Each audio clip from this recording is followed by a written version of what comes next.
Look how janky it is. Like, what is that? Why? This is why I don't buy anything Jenner Kardashian. Like, no shade. You ain't about to plaster your face on Biggie and Tupac and think you're not about to be canceled. What? You've been canceled anyway. Hola YouTube, it's your girl Vanna and welcome back to my channel. If you are new here, I would really appreciate it if you subscribed. If you are welcoming back, then welcome back. Today I wanted to get on camera and film a little bit of like a get ready with me, but I also wanted to like chit chat with you guys. Well, not really chit chat, more like have a real talk, like real talk me. I wanted to have a real talk with you guys and just kind of like chat about some of the stuff that I, that's just like on my mind. Today I gotta go to, where do I have to go?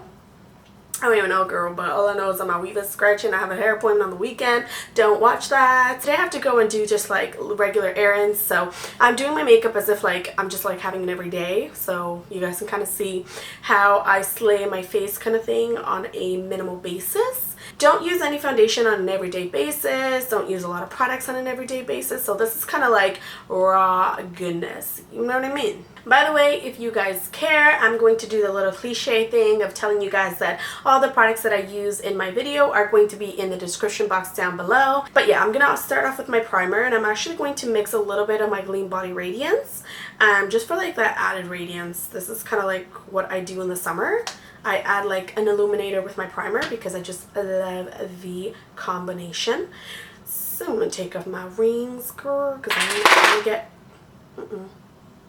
I'm not trying to get my rings all messed up. But anyways, let me start at the beginning, girl, because I have so much to say you don't even know. So my whole story, right, is that when I was actually pregnant with my first son, like with my son, I was looking for a release, okay? Like I was looking for a way to kind of just like spend the time alone at home. I was looking for something, something that I was looking for a hobby that I could pick up, something that I could do when I was alone, girl, because one thing that you don't know, y'all don't know, pregnancy is very lonely.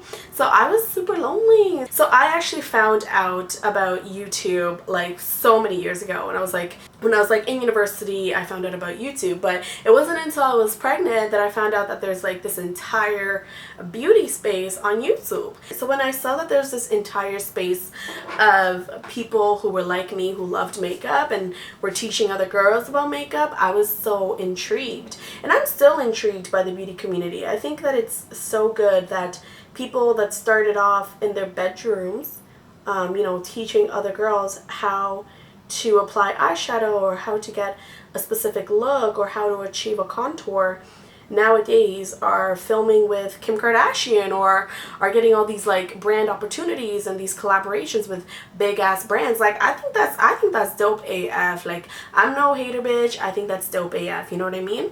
But what I really can't get down with is how much the beauty community here on YouTube has changed and what we prioritize here on YouTube.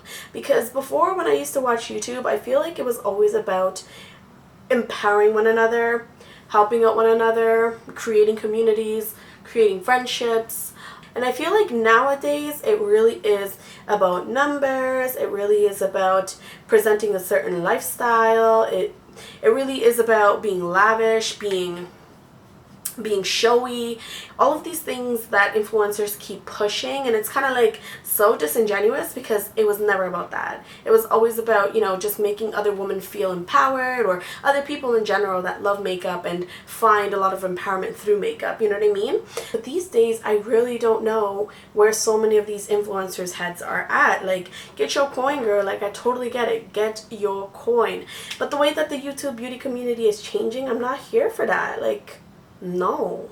All them clickbait titles, all them clickbait friggin' video thumbnails, all that stuff that people do, all the lying, all the pushing of coupon codes, all that stuff. It's just like, yo, when I started watching YouTube, it was never like this. It was never ever like this. Like, I remember when the first collaboration between a beauty YouTuber and a brand happened. I believe it was Jaclyn Hill and Becca. Yeah, that's like the first big like collab ever. And I was so excited. Like, I'm gonna keep it all the way funky, like I'm gonna keep it all the way real. I'm not the like tremendous like biggest supporter of Jaclyn Hill. Like, her videos are cute or whatever, but like they're kind of not my aesthetic, and she really doesn't really have my skin tone, so whatever she recommends, it's kind of like hard to relate to her in that sense. But I think that's pretty cool what she did on her channel. Like, I dig that and everything. But so what I'm trying to say is that when she first came out with her collab, I felt like it really meant something. Like, I even felt so inspired. I thought it was amazing. But nowadays it's like every single YouTuber is just slapping their name and slapping their platform onto a product and collaborating with all these brands, and some of these collaborations have like zero meaning. Some of these collaborations ain't that cute. Some of these collaborations don't make any sense, and some of these collaborations are all a damn lie. Like, how many times are you going to tell us that something is freaking limited edition, but then it becomes part of your regular stock like 2 months later? I mean, it's so deceptive. It's so deceptive and so sad. I mean, I'm going to keep it all the way real. I really love the fact that beauty became such a niche in YouTube, like on YouTube, you know what I mean? So much shit is always happening in this community. Like, I watch mommy YouTubers, I watch comedian YouTubers, I watch conspiracy, I watch all types of YouTubers, okay?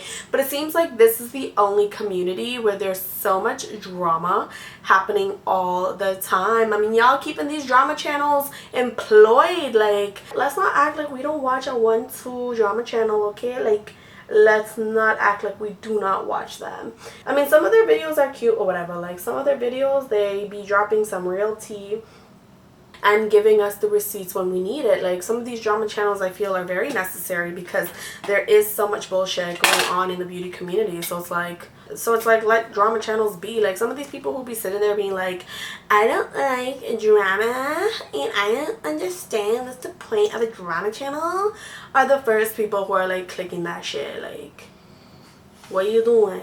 Yeah, there's so much drama going on in the beauty community, and I wanted to do this video a little bit after all the drama died down, because I'm really not about, you know, exploiting a situation for my own benefit or my channel. Like, I'll watch a drama channel, but I'm no drama channel, okay? So I wanted to wait until all the drama kind of died down, and I know what you guys, and I think you guys know what I'm talking about. Okay, I am talking about Mr. Jeffree Star and the whole Jackie Aina situation. Like, I'm pretty sure a lot of you guys know what happened already. So basically Jackie Aina professes that she's not going to, I don't want to use this brush. I don't have a sink around me, so don't judge, girl. I'm just gonna wet my beauty blender with Fix Plus because I am not going to the bathroom. Like, no. So basically what happened is that Jackie Aina, in a recent anti-haul of hers, kind of like said that she's not going to be supporting Jeffree Star or whatever. And I'm all here for that, because ever since I watched Stephanie Nicole's kind of like exposed video of Jeffree Star, I was like, what? I was never a follower of his, or never even like really like knew who he was from his MySpace days or wherever the hell he's from. I mean, I had no idea who Jeffree Star even was. Like, I've always been into makeup, I've always loved makeup, but I had no idea who he was. Like, who are you? Where'd you come from? What? But when I started seeing his liquid lipsticks in every single video, I was like, oh, okay, let me try this brand. Let me try Jeffree Star Cosmetics. What's good? Androgyny looks hella cute. Like, I was really tempted to like buy his cosmetics. But then I saw the exposed video, and Stephanie really exposed a very racist past. Like, ain't nobody can tell me nothing. Or like, I hate when people are like, oh, he's not racist, he's ignorant. No, the stuff that he was saying in that video is stuff that you only have in your heart or in your mind if it is a form of learned behavior. Ignorance means you don't know any better. Individual racism is taking these learned behaviors and expressing them in such a way that is discriminatory or just flat out hurtful. You know what I mean? So to me, he was canceled because, like, I don't care if that shit was 10 years ago. I don't care if that shit was 2000 BC, bitch. If you did that shit, I am not supporting you. I am not okay with that type of behavior. But over the years, all these white influencers be like, ah, that was 10 years ago. See his best friend Manny. That was 10 years ago. you know, those videos were used to kind of like berate his character, and you know, that's not the type of person that he is. It's like, okay, so that might not be the type of person that he is now, but why is he continuing those same patterns and those same traits and those same characteristics? So Straight Goods, I boycotted Jeffree. I was not about that life. I boycotted his cosmetics brand, everything like that. And then you see this whole thing with him and Makeup Shayla, where he's calling her uneducated and broke and, you know, rat and all of these things. And I'm sitting here and I'm like, wait, so your friends are telling me that that shit was 10 years ago, so why are you acting like this to this day? Change my ass. Like, where are you going with that about you changed? So fast forward to like 2 weeks ago when Jackie Aina goes on Twitter and shows us that Mr. Jeffree Star done block her on Instagram because, you know, in her anti-haul or whatever, she said that she wasn't going to support his cosmetics. And I was all here for that anti-haul because I'm sitting there, I was like, yes, mama, like, don't be supporting his cosmetics. Like, he's a racist. Like, to me, it's cut and clear. Like, you are a racist. Twitter went nuts. Like, we were all there for her. People were like, you coming for my auntie, you coming for Jackie, you coming for the queen. Listen, I don't stan anybody. That's something that I don't like to do. I don't like to stan celebrities or stan influencers. I like Jackie. I watch her content committedly, I think, but I'm not sitting there being like, yes, queen, slay, yes. Like, I'm not doing all of that, but I watch her content. And I was also hurt by the fact that this guy, this racist pendejo, thinks that it's okay to go and call her a rat. You know what I'm saying? Like, he straight up called her a rat. I see all these white YouTubers and non-people of color talking about this scenario, acting like, a rat is not racist. It's not a derogatory term. A rat is just like, I call everybody a rat. What? And I'm just sitting there, I'm like, no. Historically, black people, especially black females, have been dehumanized and labeled or referred to as animals. That was a process of dehumanization. It was a way of depersonalizing us. It was a way of dehumanizing us to refer to us as animals. I've been following almost all of his scandals, and he's had scandals with Kat Von D and scandals with Kylie Jenner and has scandals with, you know, the owner of Too Faced, who I don't even know his name. I'm sorry, and if I do, I probably can't even pronounce it. But anyways, he's had a lot of drama with non-people of color, and in every scenario indicated, he has never used the term rats to refer to any of those people, except for when he has drama with black females. So to me, that indicates that you hate women of color. Like, that's just how I see it. I really don't understand where all these nuances were coming from people on Twitter, from people on YouTube, where it's like, I find it's very cut and clear. Like, we're not about to do this. We're not about to do this because y'all will get schooled, okay? It's just so frustrating when you have, like, non-people of color sitting there and being like, that's not racist. That's not racist. It's like, what? Why are you talking to me like, why? I'm running hella low on my Laura Mercier, girl. I really want to pick up the Laura Mercier powder in Deep because I've heard nothing but good things about it, but I don't have it yet. So I am going to use the translucent one today because this powder is everything. But yeah, that basically went down. In addition to him, you know, exposing some shit about her marriage or talking some shit about her taxes and just exposing people and just doing the regular shitty things that Jeffree Star tends to do, okay? So fast forward to about like 3 or 4 days later, the man comes out with an apology video. And I'm sitting here like, oh my god, here we go. I did watch the apology video, you know what I mean? Like, I sat through it all the first time and I watched it again just to kind of understand even deeper where he was coming from. My first take on the whole apology video was like, okay, he's sincere about his apology. But the second time that I watched it, I started to notice how much of a victim card he was playing. And it started to make me so annoyed. Just so annoyed. Because if you notice, every single time that a white person or, you know, non-person of color does something wrong, like shoots up a school or is exposed for being racist, you know, in Jeffree's case, they always tend to have this like disassociation thing where it's like they act like, oh, that wasn't me. I don't know who that was 10 years ago. That person is not me. Or in the case of Tana, when she made her whole apology video or whatever, in the case of Tana Mojo, I was raised in a place where, you know, they told me that this was okay and nobody told me that this was wrong. And or Jeffrey in his video as well was like, I was bullied, I was harassed, I was, you know, just playing the victim card.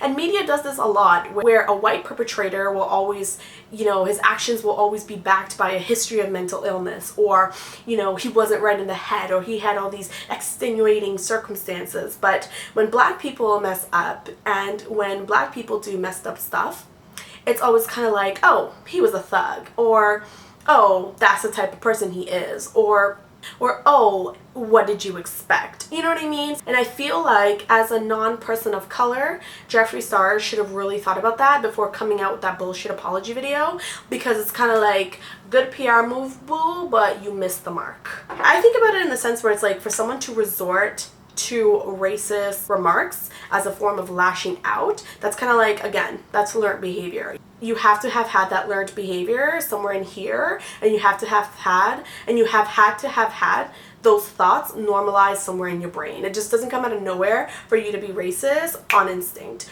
or as a form of lashing out. It just doesn't make any sense. So do I personally think that we should forgive Jeffree Star? I feel like I need a lot more time. I don't think I'm ever going to purchase, I'm not ever going to purchase any of his products, just because I feel like, you know, he had some bullshit Twitter apology. And that's another thing too. It's like, girl, bye. Like, you can come on camera and talk about, you know, your whole thing with Kat Von D. Like, I watched that video, as long as hell. You can come on camera and talk about your issues with Kat Von D. You can come on camera and talk about your issues with your relationship. All these things that you can come on camera and be very personal and open about. But it took you until Jackie Aina, who has a respectable platform with a large supportive community behind her, to get you to do the video, to make the video. I mean, like, think about it. If it wasn't Jackie Aina, if it was a much smaller black YouTuber, would he have made this video? Like, that's what gets me thinking. Like, I know people are like, oh my god, you're getting all worked up about the fact that it wasn't any sooner. Of course I'm gonna be mad. What the hell? Like, what do you think this is? Like, it can't take you that long. You can't tell me you can't tell me it takes you that long to come on camera when you have the funds and the resources and the time to go on camera and talk about other shit, but you can't come on camera and excuse yourself. At least, at the very least, just excuse yourself for what you did and what you continue to do. That's the thing. It's like, his apology wasn't even about, you know, what he did to Jackie or what he did to Makeup Shayla, which were these two things that happened recently. Like, he never even talked about that. So it's like, what are you really even apologizing for? Like, wait. I just wish that his apology wasn't a whole bunch of disassociative nonsense where you pretend that you weren't that type of person, or you don't know who that person was. I mean, it's very simple, Jeffree. That person was you. Don't be acting like you don't know who that person was. Like, that's so annoying. Like, what? Another thing too that I don't like is that these YouTubers, in particular Tati, who's been canceled, like, she's been canceled for me, but I used to watch her pretty religiously, but ever since, you know, about like a month ago when she was going a little bit weird, I was like, okay, you are dismissed, okay? Like, we're not doing this right now, we're not. So she comes to his defense talking about he don't hate women, he's not racist, yada yada yada, and I'm just sitting there, I'm like, what are you even, why are you even talking? Like, why? It's like, I watched Stephanie Nicole's video about Bomb, which is black owned makeup brand's makeup tutorial that she did, and it was such a fabulous video. Like, she's a whole lot more articulate than me because I'm all sorts of crazy when I'm in front of a camera, trust and believe that, but she really hit so many points home. I'm going to link her video down below because if you have some time, you should definitely watch it. But she really goes to town, okay, and just sets the facts straight. And one thing that I love that she said was that, like, as a Caucasian woman, it really isn't her place to say whether or not the black community or whether or not, you know, people in general should accept Jeffree's apology. It's not, you know, it's like, and some of y'all are really trying to talk about on YouTube, talking about, I forgive Jeffree Star. What are you forgiving him for? Like, it's not your apology to accept or not accept, so what are you forgiving him for? Like, I'm confused. I'm so confused. Like, I just don't get how these people are coming on YouTube talking about, I forgive Jeffree Star. What are you forgiving him for? Like, wait, why? And it's funny because all these influencers are so quick to denounce, you know, homophobia or to denounce transphobia, which are very legitimate things to denounce. Like, when people say dumb shit about the LGBTQ community, like I expect everybody to speak up. But why is it that when it comes to racism, not just in the beauty community but anywhere really, people have a problem standing up against racism? Like, I don't understand why that's such a problem. Like, that's when people are scared of being divisive, or that's when people are scared about alienating their fan base. So yeah, the beauty community has changed. I mean, that's pretty obvious. And sometimes I miss the simplicity of it when it wasn't like a drama story every single week, even though like I said, like I'm here for the drama like videos, like I'm just being real. But I do miss how simplistic it was before, how genuine and humble everybody was before. I'm about to show you guys my favorite lip combo. It's the Kylie Jenner True Brown K lip liner, even though Kylie Jenner has been cancelled. Okay, she's cancelled. You ain't about to plaster your face on Biggie and Tupac and think you're not about to be cancelled. What? You've been cancelled anyway. Look how janky it is. Like, what is that? Why? This is why I don't buy anything Jenner Kardashian. Like, no shade. And then I'm gonna mix it in with faux. I don't care if you guys don't like MAC Cosmetics. You guys are sleeping on faux. This is beautiful to mix with anything if you are a woman of color. Like, trust and believe that. That is it for my get ready with me. It was a long one. If you got to the end, girl, I love you. But all jokes aside, I wanted to tell you guys that I really want to do these videos every single time that I feel like venting or ranting or just talking about something that's important to me and means a lot to me in this world. I think that we should all care about humanity and things that are just wrong in general. And also speak out against things that are wrong, or things that people are doing that are awfully shitty, no matter who it's being done against. Not to sound cliche or preachy, girl, but it is what it is. It's also important to know who you support and know that there are consequences and there are repercussions to supporting certain brands or certain people, because you know what, some of these influencers out here with 2 or 3 million followers don't forget, you know, what's important. And a lot of them, I feel, just don't really give a fuck. Like, you know, they're out here making money and it's like, okay, get your coin, because I know that coin be cute and everything. But you know, sometimes it's super important to just take a step back and realize what's fucked up and what's wrong and what's right, and stand up for what's right. You know what I mean? Like, it's that simple. Let me know your thoughts and comments down below. If you made it out to the end of this video, I would definitely love to chat. But if you want to see more of my ranting and venting, you can go ahead on my Twitter. It's just @Vanny'sWorlds, all one word, double D. Or you can go on my Snapchat, where I'm going to be Snapchatting or snapping or whatever they call it nowadays a whole lot more, because I've been so dormant on that platform for like the past year. But I'm going to be, you know, doing the thing on Snapchat more. So you can go ahead and follow me there. It's @Vanessa Mariana, my first and my middle name, 91. Cheesy as fuck, I know. Or you can go ahead and follow me on Instagram, where I get all crafty and creative and shit. Trying to have a theme, girl. Trying to, you know, coordinate my Instagram and everything. Like, you can go ahead and check me out there. But in any case, thank you guys so much for watching and spending some time with me. And until next time, I will catch you guys later. And as always, stay beautiful. Bye.